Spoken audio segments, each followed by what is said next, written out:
Welcome to the Prepped and Polished podcast, the podcast that empowers you to take control of your education. Featuring weekly interviews with influencers in the world of education, as well as tutoring tips, lessons, and updates. And now, here's your host, Alexis Avila. And welcome back to the Prepped and Polished podcast. This is episode 108. Make sure to join our community. You can find us on Facebook, Twitter, Google+, Instagram, YouTube. Just type Prepped and Polished. Also go to our site, preppedandpolished.com, for more info and sign up for our free ACT essay course on the front page of our site, on the left-hand column, to be exact. Go to preppedandpolished.com. Have a question or reaction during or after the podcast? Submit your question to radio@preppedandpolished.com. Let's get to today's guest. Today's on episode 108. I'm talking to nationally known educator, college coaching expert, Sia Knight. Sia Knight's story is one of triumph in the face of adversity and achievement against all odds. This former teacher, counselor, and administrator has transcended humble beginnings, raised by a single mom who continued to believe in her, to become an educational specialist in one of the largest school divisions in the country. On today's episode, Sia shares 4 key tips, including one bonus tip that every college applicant should know. And for another related conversation, make sure to go back to one of my past episodes, number 66, my interview with New York Times journalist Frank Bruni, who gives an antidote to the college admissions mania. Now let's get right to our guest, Sia Knight. This is episode 108 with education expert, nationally known college coach Sia Knight. Sia, thanks for coming on the Prepped and Polished podcast. How are you doing today? I'm doing great. Thank you so much for inviting me on, Alexis. I love what you're doing with your platforms, and I'm honored that you would ask me to be a guest. My pleasure. Can we start off with you sharing us a little bit about your background, maybe focusing on a few of those pivotal moments that led you to where we are today, really as this college coaching expert, and more so just a voice in education? Sure. So I grew up the only child of a single mother, and my mother actually had a disability. So, our income was limited. She didn't attend college, but the one thing that I knew based on her telling me was that I was going to go to college. And I knew that she didn't have the experience, she didn't have the knowledge base in order to help me get there. But what she did have was the desire to seek out help, to have people help me get to that point in my journey. And so I have remembered everyone who's helped me along the way. I was in programs like Upward Bound and Project Discovery and those types of programs. And I know how helpful they were to me and also to her, to help her understand what I needed to do in order to get where she envisioned me going. So as I have grown up and as I have become a professional, that's one thing that I wanted to do, is I wanted to give back, especially to parents who have that desire to want to help lead, guide, and direct their children, but they just don't have that know-how. So that's how I became the college savvy coach. I was a teacher first and a school counselor, and then I used to run a huge program for a major school division that helped primarily first-generation college students. And then I just couldn't let that go. So the college savvy coach was born. That's amazing, and that's a huge point that, despite where one comes from, nothing beats instilling confidence in a child. So that was kudos to your mom. Now tell us about your site a little bit, siaknight.com. Who is the site targeted for? What types of information will we find there? Sure. Well, you can find me at siaknight.com or also collegesavvycoach.com. They both point to the same place. Okay. So what I have done, and it's developed over the years, what I want to do is I want to provide a resource for folks in order to get those answers to those quick questions and about what's happening in the current landscape of college admissions. Sometimes you don't have the time in order to do all of that research yourself. There's a mountain of material out there. So what I've tried to do on collegesavvycoach.com or siaknight.com, I've tried to compile lots of that information so it can be a one-stop shop for all things college prep. That's awesome. So shift gears just a little. Now, I interviewed New York Times journalist Frank Bruni, episode 66. He wrote a book on college admissions mania. And is the college admission process, from your experience, as stressful as everyone's making it out to be? And what are some ways we can help kids alleviate this stress, and parents? Well, what's very interesting to me, Alexis, is that, number one, yes, it can be very stressful. But let me tell you that I found that students and parents are often stressed out about the wrong things. So a lot of parents and a lot of students are saying, well, gosh, I want to get into a school. Where do I go? How do I get there? That's fine. But if you're waiting to junior and senior year to ask those questions, that's why you're stressed. That's why your back's against the wall. That's why you're feeling really boxed in, like you don't have a lot of options. Now, I would say that the smart thing to do and the wise thing to do is start preparing early. And I use the word early, even though when I say middle school, and I have a current middle schooler now, that's really not early. And when I say start to prepare, does that mean I want my sixth graders to start taking the PSAT and the SAT? Not necessarily so, but I have a son. If I did want to get him ready, I'd try, Prepped and Polished, because I know you guys have a wonderful service. Sure. But what I would say is that it can be a stressful process, but it doesn't have to be. If you are deliberate, if you're strategic, if you have a plan, and if you have someone to help guide you through that process, you can get through relatively unscathed. Wow. So even middle school, that's really helpful. Now, you visited colleges. You've come away with valuable tips, and there was actually 10 that you share with college, that every college applicant should know. Wondering if you can share with us some of these tips to educate our teenage audience and parents. Absolutely, I definitely will. So, as you mentioned, part of my job, in order to make sure that I'm staying up to date and I have the most timely and relevant information, is I go on these college tours. Often universities will invite me to come out because they want me to get the word out to the families about kind of what should be done and how it should be done. So there's a piece of information I got my hands on, and I got permission to share about the 10 things that college applicants must know. And I'll just go through a few of them. And I do have my list here so I don't forget anything important. But the number one thing that is mentioned, deadlines. Deadlines. And here's what I found, Alexis, is that in this current society, almost everything is kind of flexible.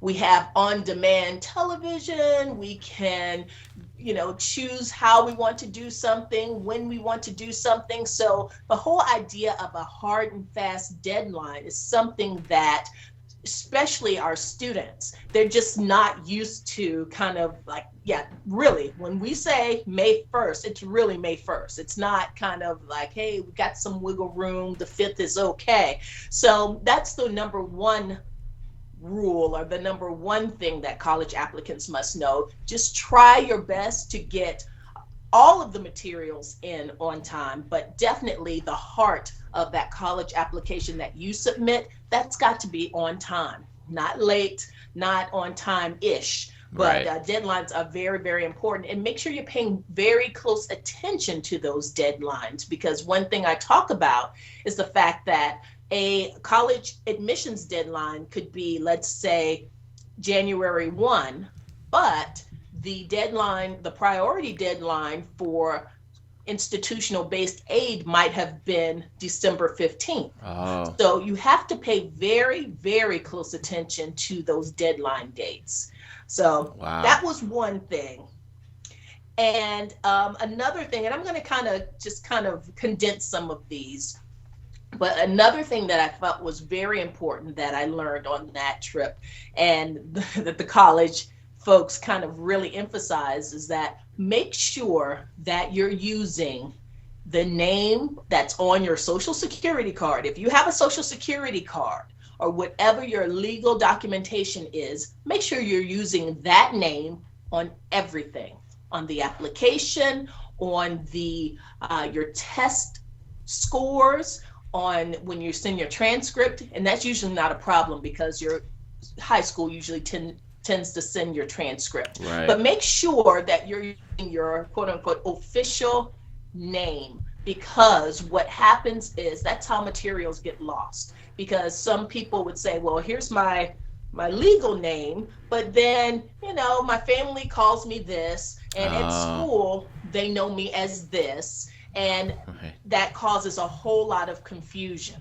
Oh, a good tip. So that is definitely something that you want to do, because you want to, it's amazing that those thousands and thousands of pieces of information make it to where they're supposed to go most of the time. Right. But when everything's perfect, things get lost. Right. So what you want to do is you want to minimize the chances of materials getting lost, misplaced, or just filed under the wrong person's name. So that's important. Awesome. Another tip that I thought was excellent was to make sure that when you take your college admissions test, the SAT or the ACT, make sure that you are putting down the names of colleges and universities that you will probably apply to. Okay. Because if you have to go back later to send those scores, you're going to have to pay. So what typically happens is students sit down and they say, okay, well, you can send it to 3 schools or 5 schools, whatever the number is now. You're like, I'm not really sure where I'm going to apply. I don't know. And maybe I've had students that have just left that blank. And so don't do that. Just right. It doesn't matter if you send your scores to extra schools, that's fine. But if you want to have to go back and put those scores in to go to XYZ school later on, you're going to have to pay in order to do that if you've reached your limit. And Wow. Let's see, what else? What's the last thing? The last thing that I want to kind of mention that was on the list is that if you're using a email address to apply to a college or university, make sure that you're checking that email address frequently. Okay. And that's something that students don't use email anymore for the most part. Email is kind of passé. So I've had so many students saying, oh, well, I didn't even check my email. I'm like, well, that's kind of how they get in contact with you. Yes. And I know a lot of universities have gone to some more, sophisticated systems. Some have the texting alerts and that sort of thing. That's fine, but still that email address that you have, that I suggest you have a special email, dedicated email address that is your professional, quote unquote, professional email address, so that you're not having to send your materials to Stanford from Honey Boo Boo Hot Peaches at gmail.com. Yeah. So, I always suggest first name dot last name at, one of the free sites. So that's Sure. I've just kind of condensed many of the points. And those are the biggies that I think that I came away with. Those are huge because, a lot of those points are stuff that are just you wouldn't really think about, that it's obvious you need to do those things, and I bet a lot of people drop the ball. So those are huge. So now tell us a little bit about. Well, first of all, I know that you got celebrated your 100th episode on Periscope. So Yes. how did that go for you? What did you talk about on your Yes. 100th episode? Well, I love Periscope, and people who know me swear that I'm on their payroll, which I'm not, because I'm often an ambassador for Periscope. So I love Periscope. I think that the online streaming platform, that's where it's at. And I dabble a little bit more into kind of the YouTube videos and that sort of thing. But one thing that I found is that I would spend so much time producing and correcting and all of that it just became a time suck. And I said, okay, I can't do this anymore. So I left video alone for a while. And then here comes Periscope. And I love Periscope because it's more casual. It's more conversational. You get to know people. It's more intimate in a sense. So that's love awesome. Periscope, even though you didn't ask me that question. So the 100th episode was what to do with your teenager during winter break. I love that. Yeah. And that is a huge, huge thing, because we have these middle school students, these high school students who are home on break, and parents are just saying, okay, I don't even see my son's face because all I see is this.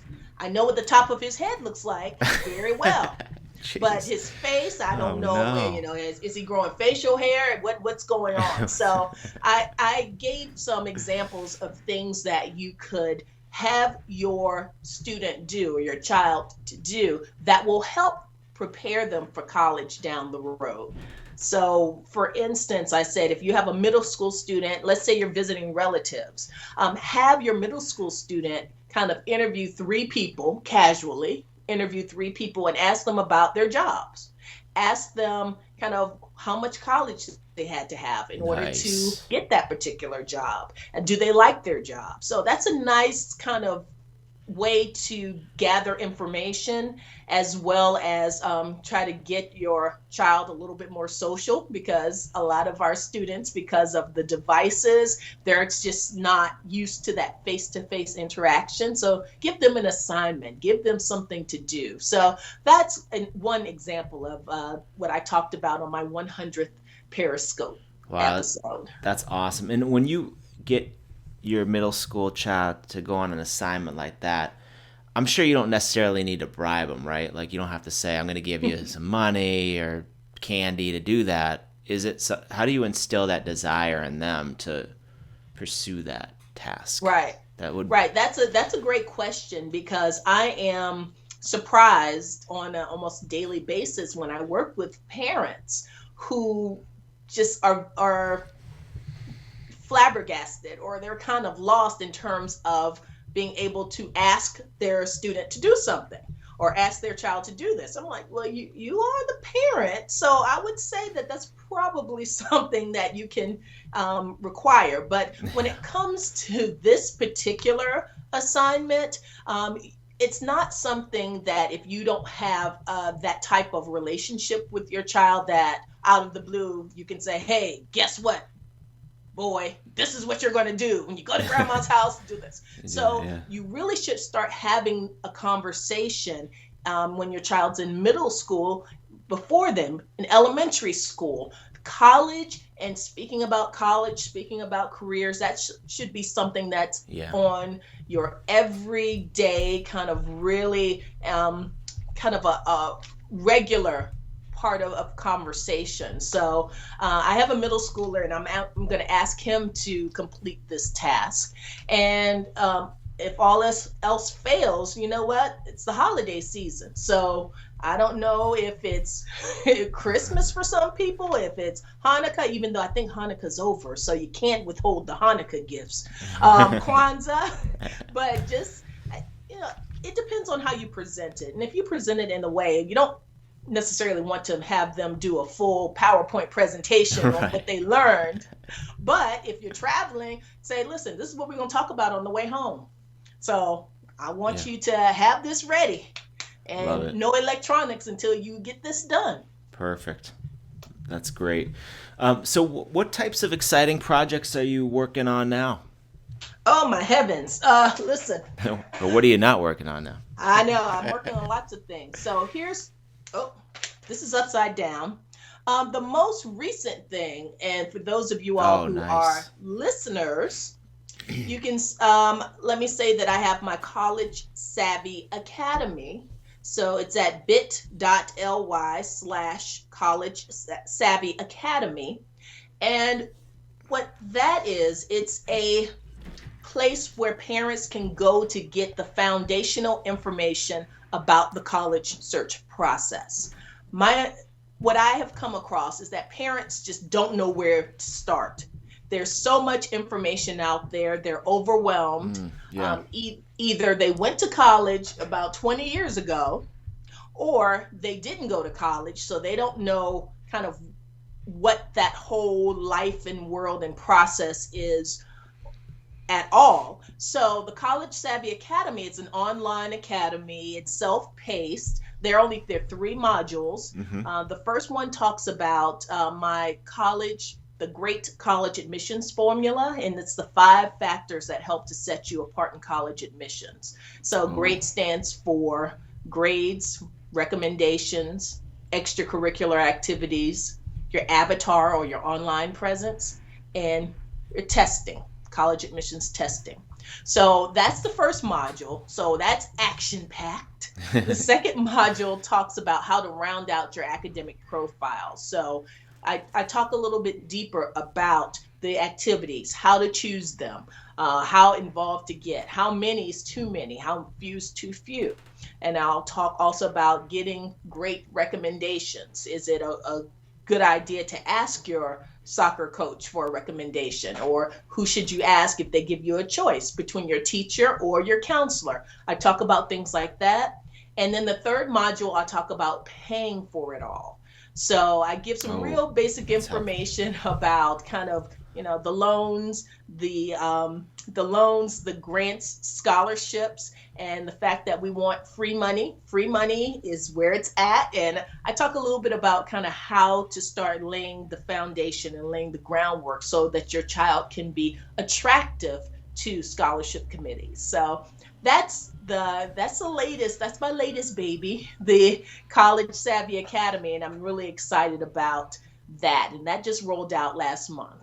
Oh, that's awesome. All right, cool. I can't wait to put that into the show notes and tell everyone to jump on that. How can we best get in touch with you? Well, I'm glad you asked because I also... Yay! I don't know if you can see this. We can, yeah. College. Okay, great. So I think, and I can't see it, but okay. collegesavvycoach.com is the best place to reach me. And if you go there is a contact tab. And I think, Alexis, that's how you reached out to me, through that contact tab. Yep. And then it sends me an email straight, bam, to my inbox. And then I can get back with you. Also, through that tab, you can schedule a time to chat with me. I have a couple of options. You can do a quick a discovery session, like a 30-minute discovery session. If you're like, hey, I've got a question, an issue, something I just want to talk through, an expert. I've got an 8th grader, so I just have a quick question I want to ask. You can schedule time through that, or also you can schedule a college savvy a strategy session, and that's 1 hour. And through that session, that's when I start talking about the great college admissions formula. We start looking at your child's GPA, the classes that they're taking. We'll start looking at their activities, and so it's chock full of just value. So that's collegesavvycoach.com. Also, on Periscope, I'm at Sia Knight. Twitter, I'm also at Sia Knight. Facebook, it's the same, at Sia Knight. And also, my email address, one of them, is collegesavvycoach@gmail.com. I've got several different ways you can reach me, but awesome. That's one of the email addresses that you can use. Perfect. And I have a question about teenage years and getting to that next level of young adulthood is an exciting transition. But you have experience, and I was wondering, for any of our teenage listeners today, do you have any words of wisdom before they go off into college and the workforce? Yes, here is what I would say. Here's the advice that I would give. Pay attention. Pay attention. So many of us, adults included, because of the way our society is set up, we're in a state of divided attention at all times. The whole idea of the multitasking, we always have our phone, we always have our devices, we always have something that is kind of competing for our attention. And what I've found is that many students, they miss out because they're not quite paying attention to that line on the scholarship application that said that it had to, you had to make sure that it was single spaced and not double spaced. I was recently a site supervisor for the SAT, and there were many students who were taking the listening test, but they didn't bring their own CD player. So they were a cassette player. And they were out of luck. Yeah. Because they did not pay attention, they did not read thoroughly. And I think that in the 21st century, that's going to separate who kind of gets to be the winners, and as opposed to the folks who get left behind. The folks who really pay close attention to what's being asked. And it's harder for all of us, but for those digital natives, those generation Yers, those are the folks who are going to need a little extra practice and focusing and paying attention. That's fabulous advice. Amazing. Before I let you go, is there anything else you'd like to share with our audience today? So the only thing I would say is make sure that you are getting ready for college in a systematic and in a organized way. So one of my little mottos is plan it, don't panic. Because what will happen is the time is coming where your child will be, or you will be, a high school junior or senior if you're not there yet. And what you have to do is you have to make sure that you are creating the right roadmap so that you aren't kind of, again, your back's against the wall, you're frantic and you're panicking because you don't know what to do. So I would say the number one thing I would do, even if you're a high school senior at this point, make sure that you are getting organized. Make sure that you have a calendar of deadlines. Make sure that you are applying to at least one scholarship per week. This is the hot season to apply for scholarships, and students often come to me in April and May once they get the college offers and the financial aid letters don't quite match up. It's too late. So I would say to make sure that you are organized and working things in a systematic fashion. And if you don't have someone to help you through that process, contact me at collegesavvycoach.com because I will help. My goal is to help relieve some of the stress and anxiety around this whole process. That's huge. I mean, I was expecting, just look me up on Twitter. But you just gave another really important lesson, and that is plan it, don't panic. Sia, thanks for coming on the Prepped and Polished podcast, and appreciate your time. Thank you so much for inviting me, Alexis. I had a blast. And this wraps up our show today, episode 108, with education expert and nationally known college coach Sia Knight. Make sure you check out Sia's website, www.collegesavvycoach.com or www.siaknight.com, SIAKNIGHT.com, and join her community. I hope you enjoyed this episode. It was 108. Make sure, again, to check out my past episode, number 66, my interview with New York Times journalist Frank Bruni, who gives an antidote to the college admissions mania. Episode 109 is coming soon. Be on the lookout for that. It's our next tutoring tips episode, how to get a 5 on the AP Calculus A, B, and BC exams. Thank you for joining us on the Prepped and Polished podcast. Now go out there and take control of your education.